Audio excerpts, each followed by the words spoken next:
I hope you all are doing well. चलिए start करते हैं आज का फाइनेंशियल एक्सप्रेस न्यूज़पेपर एनालिसिस।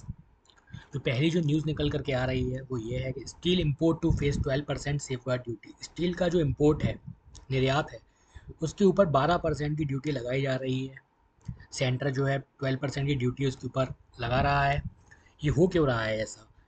ये एग्ज़ाम के प्रोस्पेक्टिव से जानना बहुत ज़्यादा ज़रूरी है। और ये डायरेक्ट क्वेश्चन भी आता है एग्ज़ाम में कि स्टील के ऊपर कितने परसेंट की ड्यूटी लगाई गई। अभी रिसेंटली ये न्यूज़ है, 12% ड्यूटी लगाई गई है। और ये क्यों लगाई जाती है ये ड्यूटीज़? ये ड्यूटी इसलिए लगाई जाती है ताकि जो लोकल इंडस्ट्रीज़ होती हैं, लोकल इंडस्ट्री जो होती हैं स्टील की, वो बिलो कॉस्ट के ऊपर इम्पोर्ट ना करें।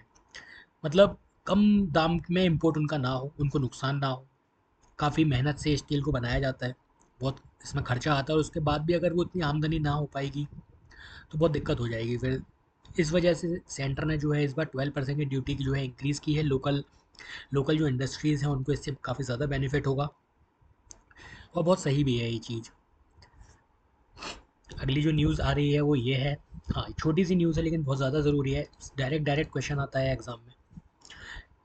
Incentive not to incentive for small value UPI payment. मतलब इसका क्या मतलब हुआ? इसका मतलब हुआ सेंटर ने जो है स्मॉल वैल्यू जो यूपीआई पेमेंट्स होते हैं, स्मॉल वैल्यू यूपीआई पेमेंट्स वो होते हैं। एग्जाम में ये भी पूछा जाता है कि स्मॉल वैल्यू यूपीआई पेमेंट्स कितने रुपए से स्टार्ट होते हैं और कितने रुपए तक खत्म होते हैं। तो स्मॉल वैल्यू जो यूपीआई पेमेंट होते हैं वो 2000 रुपये तक के होते हैं।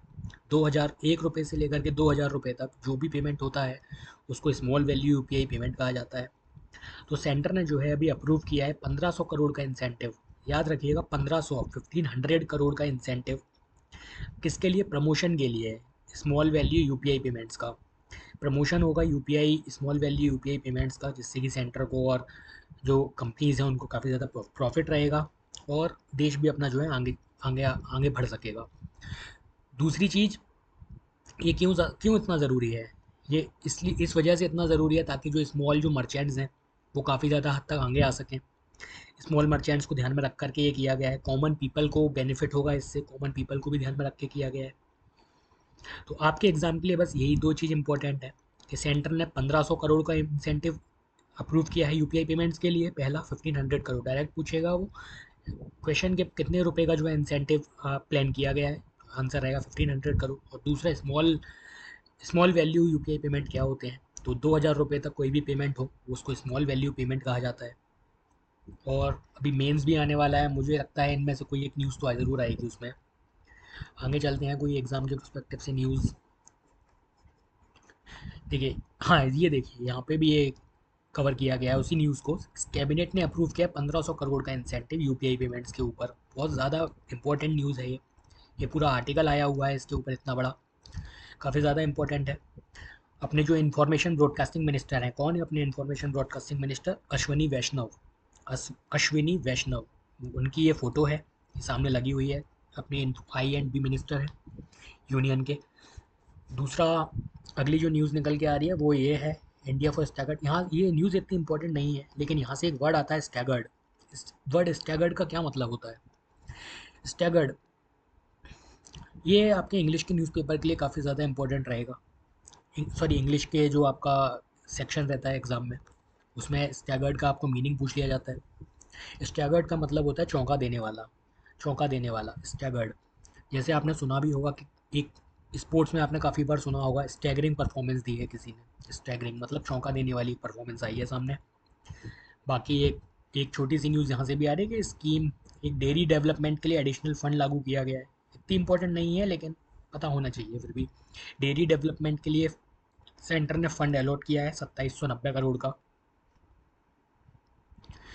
अगर अगर अगर अपन आगे चलें तो यहाँ से एक बहुत बहुत इंपॉर्टेंट न्यूज़ सामने आ रही है। वो ये है कि इंडिया जो है ग्रो करेगा 6.5% फिजिकल ईयर 2026 में। किसने रेटिंग दी है? ये फिच ने रेटिंग दी है। फिच की रेटिंग काफ़ी बार एग्जाम में आ चुकी है। डायरेक्ट पूछ लेता है कि फिच ने 2026 के लिए, फिजिकल ईयर 2026 के लिए क्या रेटिंग का अनुमान लगाया है। तो उसने जो अनुमान लगाया है वो ये है कि 6.5% से इंडिया जो है ग्रो करेगा। और उसके बाद जो फिजिकल ईयर 2027 रहेगा उसके लिए थोड़ा सा कम हो जाएगा 6.3। लेकिन वो आपके लिए इंपॉर्टेंट इतना नहीं है, क्योंकि अभी जो है अपकमिंग एग्जाम है उसमें फिजिकल ईयर 2026 का पूछेगा और उसका आपका आंसर रहेगा 6.5%। आगे अगर अपन चलें तो ये एक न्यूज़ आ रही है, India economy resilient एमिड global uncertainty, RBI bulletin. बिल्कुल सही बात है, आरबीआई ने बिल्कुल सही बात बोली है। इंडिया की जो इकोनॉमी है वो रेजिलिएंट है एकदम। अच्छा, रेजिलिएंट का क्या मतलब होता है? रेजिलिएंट का मतलब होता है लचीला, फ्लेक्सिबल, कि कुछ भी प्रॉब्लम आए तो वो डट करके खड़े रहे वहाँ पे। इंडिया की इकोनॉमी जो है अभी ग्लोबल अनसर्टेनिटी चल रही है, जैसा कल भी अपन ने डिस्कस किया था, ट्रेड वॉर चल रहा है। अमेरिका जो है चाइना के ऊपर ट्रेड इम्पोर्ट ड्यूटी लगा रहा है, एक्सपोर्ट ड्यूटी लगा रहा है, और अमेरिका इंडिया के ऊपर लगा रहा है, इंडिया अमेरिका के ऊपर लगा रहा है, चाइना अमेरिका के ऊपर लगा रहा है, रशिया लगा रहा है। तो एक काफ़ी ज़्यादा ग्लोबल एक अनसर्टेनिटी पैदा हो गई है मार्केट में।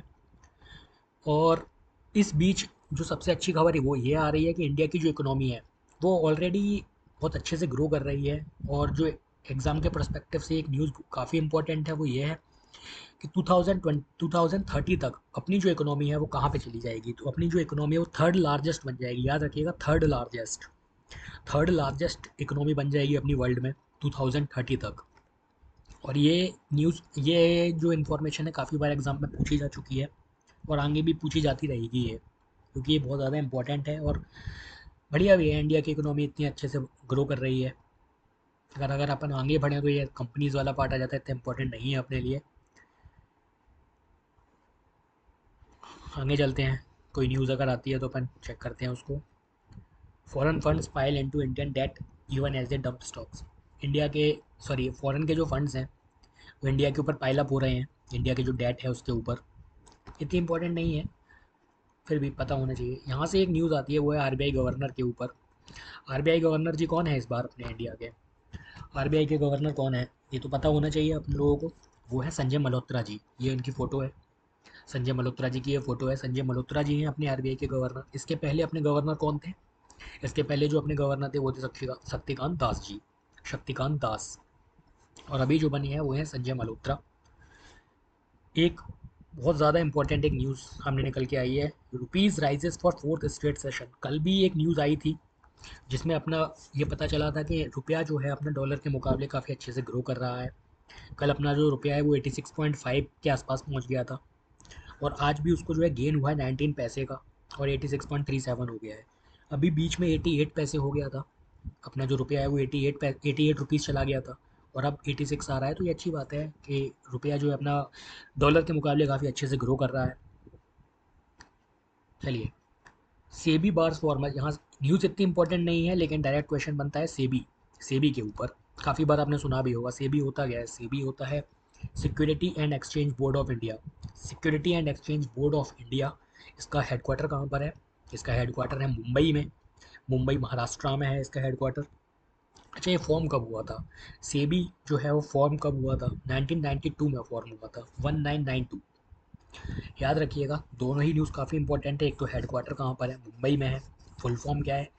Security and exchange board of India. और फॉर्म कब हुआ था? 1992 में फॉर्म हुआ था ये। चलिए, इंटरनेशनल फाइनेंशियल एग्जाम्स में तो नहीं आती है, कोई न्यूज़ मिलेगी तो देखते हैं।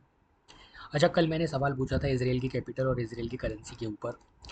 देखिए, जो इस तरफ के जो नेशंस हैं, लाइक ओमान हुआ, यूएई हुआ, ये इसराइल हुआ, इजिप्ट हुआ, इनके इनको इनकी जो करेंसीज हैं आप काफ़ी हद तक पढ़ के जाइएगा इस बार मेंस में।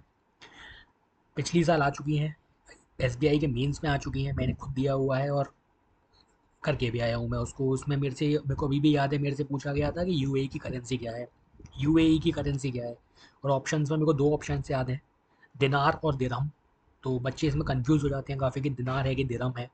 तो इस चीज़ को काफ़ी हद तक पढ़ के जाइएगा, करेंसीज पढ़ के जाइएगा इस तरफ के नेशंस की। वैसे उसकी करेंसी है वो है दिरहम। तो ये चीज़ आपको पता होनी चाहिए, ये चीज़ें इस तरफ की करें, जो कैपिटल्स हैं, करेंसीज हैं, ये सब पता करके जाइएगा एक बार। एसबीआई काफ़ी बार पूछता है अपने मेंस में।